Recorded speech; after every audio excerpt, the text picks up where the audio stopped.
There's one thing that every writer has to deal with when making a book, and that is interpretation. Design interpretation, story interpretation, there's a lot. But today I'm going to focus on design. One of my favorite movie series of all time is Lord of the Rings. I'm not going to lie, it's fantastic. And Peter Jackson did a great job of interpreting Tolkien's words and characters into this wonderful world that they visually created. That visual translation is amazing, and it's definitely stood the test of time. People remember this stuff. It's incredible work. But did you know that there was another Lord of the Rings? Yeah, another trilogy. There was an animated one way before. And it's interesting. It's good to check both of these and give them both a shot because honestly, they both have pretty great interpretations of the character designs. I'm not gonna lie, Gandalf looks exactly the same. Frodo, Sam, Pippin, Merry, they all look more cartoony, but they're similar. But then there's Aragorn. And he's different.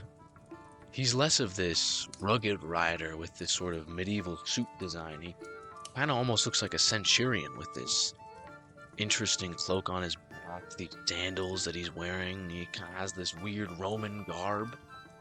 It's very different. Gimli's a pretty standard old school dwarf for the time, and Legolas kind of just looks like an elf dude. I don't get the vibe of a ranger from that.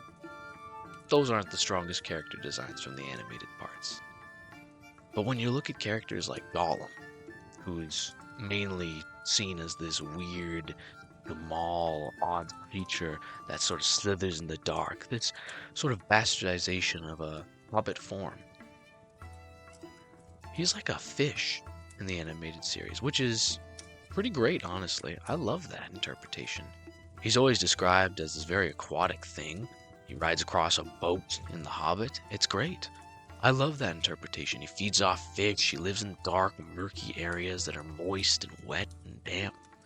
It's a great interpretation. And honestly, in my opinion, there's no one that's better than the other. They're both great. It's interesting to see more than one version of it. I hate when one look becomes the look. I hate that.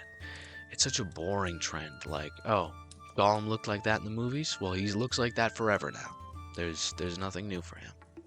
It's the same with the Balrog, unfortunately. Durin's Bane, that Balrog, the one with the curling horns and the horrifying face, that design that Peter Jackson and his team came up with, that stayed the test of time. There hasn't been a design that's differed from that. Maybe with horn design differences, which I like. I like how each Balrog has their own different horns. But that design has not changed. There hasn't been a radically different one. It's been pretty constant. Even in the games like Shadow of Mordor, it's been the same. I don't know if it was in Shadow of War or Shadow of Mordor, but regardless, in that game series, they also follow that very similar design aesthetic. Even in Rings of Power, it's basically shot for shot the same. And it's cool.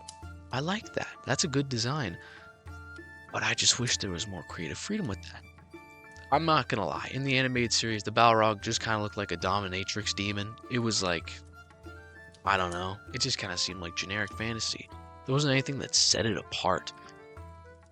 But it's always nice to see a new version or a new interpretation. It always is. As long as it's good, well written, and interesting, it's nice to see that it's different. Or if it's just design, it's nice to see that it's different. Another huge difference is the Witch King of Angmar. I love this one. In the original, the Witch King has this sort of floating crown, red glowing eyes, and then a body below that.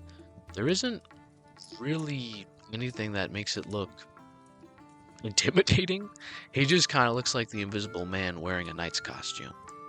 But then Peter Jackson had the genius idea to make the crown have a face shape beneath it. So he doesn't just look silly with just a crown. He has this horrifying gap, this darkness beneath it.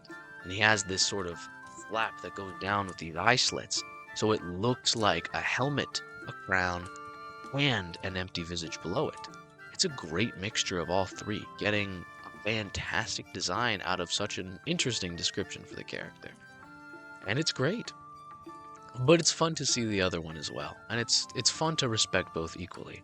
I've seen pieces of art, and I'll put the artist up above as well, where they actually use the original design from the movie, the first one, of course, and it does look cool. It looks interesting. So I hope that in future Lord of the Rings projects, they actually give new designs a chance, not just using the movies as a base point, but also the books as well, taking some creative liberties and freedoms with it. I love that idea. That's great. Another example is obviously the goblins. They look very cartoony with these big frog-like mouths and these weird little slits from The Hobbit. It's interesting. It's fun, it's unique, and it's definitely too cartoony for a movie, but again, it's a nice way to look at it. But one of my favorites, period, ever, hands down, is Smog. It's so cool. It's great. I love it so much. And I'm not talking about the new movies. While it's a good design in general, it doesn't give me that Smog vibe. Even in that movie, Thorin Oakenshield calls Smog fat like a slug, but like Smog is skinny as a snake. And like, yeah, he has like a bit of like a bump, but that looks more like a chest than a belly. You know, he doesn't look fat. He looks slender, long, lean, as if he's in his prime. That's what I always got. He always had this elegance to him. Like, I don't know, it was just yesterday that he raided a castle. I never got this like Embershard-esque vibe where he's just, fat. That's what I expected. I expected like Thembershard, from Dungeons and Dragons, just a fat dragon. That's what I expected. I didn't get that at all. I got a Game of Thrones skinny boy, I wasn't expecting that. And then I watched the animated movie. I got exactly what I wanted. I got this intimidating, large, kind of theropod looking thing. It was a thunder lizard. He had these huge paws, this big, thick body, this fat guy. He was big. And I loved how his head ended in this weird, intimidating cat face. It was interesting. And I kind of loved it. I kind of loved how he wasn't this wyvern with 2 arms for wings. I kind of loved how he was this 4-limbed, 2-winged monster. He looked like a proper Welsh dragon, and I kind of loved it. It was fantastic. It was amazing to see this huge, lumbering beast with this booming voice. I like Benedict Cumberbatch's Smog. I think it's nice and slithery, but like a Ron Perlman deep voice, that's Smog to me. I don't know. That's Smog to me, man. That's Smog. That's good. Like a Thanos, Josh Brolin deep voice. I would love that for Smog. And again, if there's ever another interpretation or another version of these projects, I would love to see creative differences like that. Just someone interpreting it in a way that's slightly different from the movies. I love Sauron's design, but I'd be interested to see what other people come up with Sauron, for Anatar, for his alter egos and whatnot. I'd love to see something different in the movies. Other than the writing in Rings of Power, that's another thing I was really let down by. They just kind of used the movies and just followed off that. While I get it's supposed to be a prequel to the movies, I really wish they just did their own thing with it. Made it their own. Not in a writing way, I mean visually.